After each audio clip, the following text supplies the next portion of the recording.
भगवान महादेव शिव और जगत जननी मां जगदम्बा के चरणों में नमन करते हुए मैं यति नरसिंहानंद सरस्वती आज शिव शक्तिधाम दासना से अपनी मां जगदम्बा महाकाली दासना वाली के चरणों में बैठकर हिंदुओं तुमसे केवल इतना कहना चाहता हूं कि तुम कुत्तों से भी बुरे हो,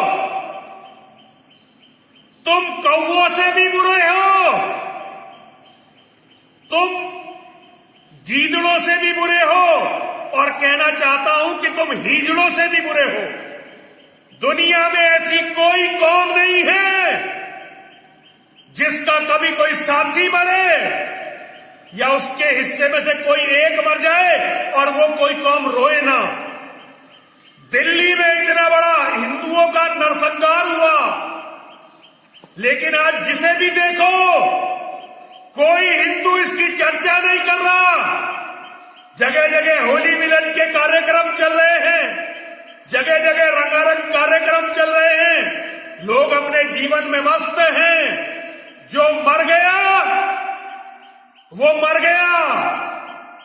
पूरी दुनिया के मुसलमानों को देखो, उन्होंने दिल्ली में कत्लेआम भी मचा दिया और उनके 2-4 लोग मारे गए तो सारी दुनिया के मुसलमान रो रहे हैं, हमें कोस रहे हैं, हमें गाली दे रहे हैं।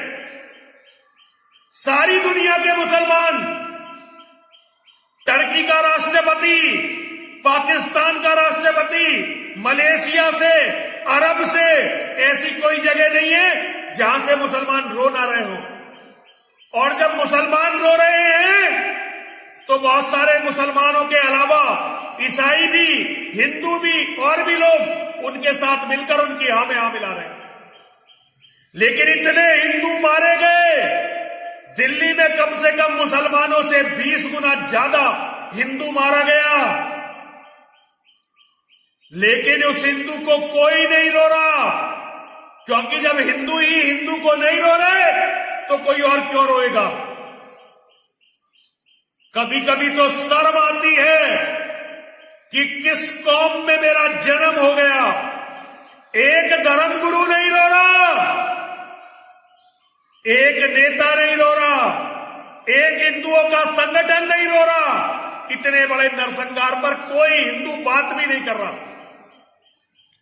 टीवियों को देख लो, ज्यादातर न्यूज चैनल केवल मुसलमानों की कहानियां बता रहे हैं।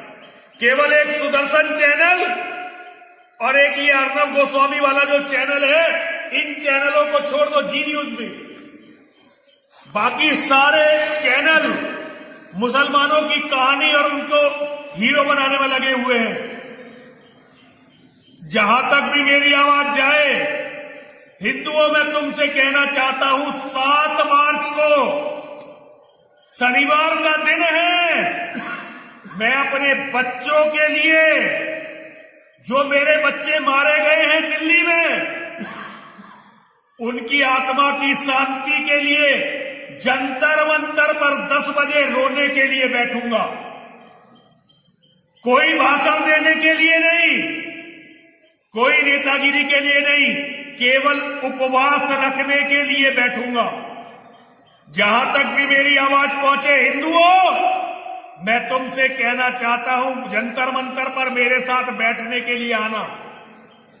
एक बूढ़ा सन्यासी जिसने अपने जीवन में केवल हिंदुओं की सड़ी गली और कटी पिटी लाशें देखी हैं, अंकित शर्मा, जिसको 400 से ज्यादा चाकू मारे गए, वो कोई और नहीं था, मेरा अपना बेटा था। क्योंकि मैं हिंदुओं का सन्यासी हूं, हिंदुओं का दिया हुआ खाता हूं। दिलबर सिंह, जिसकी टांग और हाथ काटकर आग में फेंक दिया गया, वो बच्चा जो बजरंग दल का था, एक नाबालिग बच्चा जिसके सर में वो ड्रिल करने वाली मशीन घुसा दी गई, वो बेटी जिसके अंडरगारमेंट्स ताहिर हुसैन की बिल्डिंग में मिले और जिसकी लाश नाले में मिली, ऐसी बहुत सारी मेरी बेटियां हैं।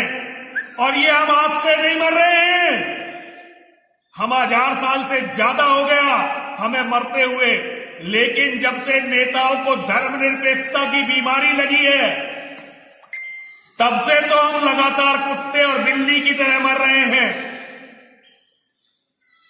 एक दिन का उपवास हिंदुओं मेरे साथ जंतर मंतर पर बैठकर करो, सुबह से सांझ तक का केवल उपवास, कोई राजनीति नहीं, कोई बात नहीं, केवल एक नरेंद्र मोदी जी को पत्र और लिखूंगा, वहीं बैठकर अपने खुद के खून से नरेंद्र मोदी को पत्र लिखूंगा कि मोदी जी बचा लो हिंदुओं को,